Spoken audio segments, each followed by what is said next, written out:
Welcome back, everyone. Deb Helser's with us today from Deb's Dog. She brought along a dog with a great name, Gunter. I like that name, by the way. Let's talk. He's got, what, there's 6 siblings, too, right? Yeah, there's 7 in the litter, okay. 4 males, 3 females. Yeah.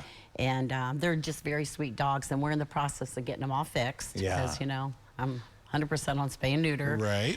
And so there's a couple of the bigger males already neutered. Okay. He's about as chill as they come, right? But yeah. he's kind of taking things in right now, right? Yeah, he is, and he just doesn't quite know what's going on. He doesn't know what the deal is. No, and the car ride was probably his 2nd car ride ever. Ever, yeah. They were brought to us in a car, and then, but he's really sweet, such a good boy. Yeah. Just 7 loves or 8 everybody. months old, you said? Probably not quite yet. Maybe quite. about 5 months. 5 months. Okay, yeah, gotcha. Kind of good size. Yeah, we see, and we can see the beagle, but yeah. but there's, and you said the brothers and sisters all have kind of a different look to them, right? Right. All that you can definitely see beagle, but then some different colors with some tricolors. One that looks similar to him, but they all look a little unique. Right, very beautiful. Okay, so is the goal to adopt them out one at a time, a couple at a time, or what are you thinking? Whatever works, right? Exactly. Like I said, as we are getting more fixed this week. We got a couple fixed last week. Yeah. So, yeah, any inquiries, as soon as they're spayed and neutered and healed, they can go to a good home. Yeah. You guys have been busy, I assume. You always are. Wow. It's crazy. Just wow. Yeah, all over the place. Okay. Yeah. Well, let's talk, too, about this week is the coldest week we've had in the winter so far, and this is a time you really got to keep an eye on. If you've got any outdoor pets, or if you know of any, this is when you got to keep an eye on. Oh, right. They freeze. Like my own personal dogs, they're out. I've, of course, a fenced-in yard. They're out there, within, 3 minutes, they're back in because you can see their little paws. Right, They can't, they can't handle that cold. Like if, I know they have extra padding on their feet, but, let us try to walk out in that. Yeah. So, frostbite, and I just, in the wintertime, I mean, the summer I worry about the heat, but in the winter, it just makes me so sad to think of those animals out there. Yeah, if you have them, just please try to keep them, away from the wind in a good shelter with straw.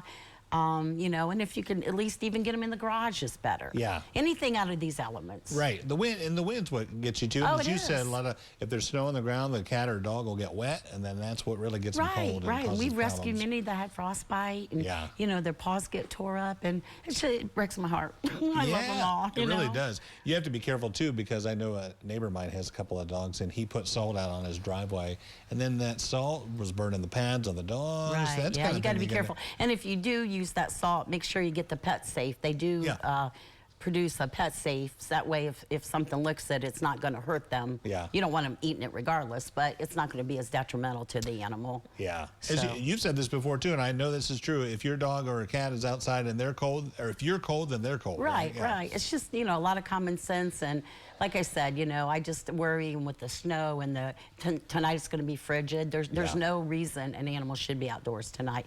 And Lima City does have that new ordinance about tethering, so that's really, really important, and that will stop some of this. Yeah. And they are enforcing it. They do a great job. It is nice to see that, because as you've talked about this, and you've actually lobbied for this and been in Columbus talking about this, because a lot of crimes against animals and neglect were misdemeanors for years and years, and you get a slap on the wrist. Right. And it's they're starting to change a little bit. If they're not punished for the crime, and it is a crime, then what's to stop them from repeating it? Right. So, yeah, I'm a firm believer in, they need punishment for the crime they committed, because these guys, that's all they have is us. We're on this earth to help our animals. They depend on us. Right. If somebody's interested in this guy or the brothers and sisters, what they need to do? They can just send me an email or Facebook, call me up.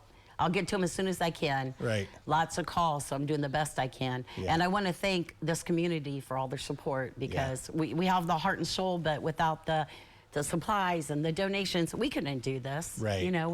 It's like I said, we'll give it all we got, but we actually need all that. And also dog tags, January 31st. Right. If you don't tag your dog, and it's not in compliance, then you're going to get a double tag fee. So make sure you get tags for those dogs. It's a little price to pay for the protecting them. There you go, finding their homes. All right, thank you, Deb. Appreciate it. Thank you. Good seeing you. Don't go away. Medical news coming up next on Noon Edition.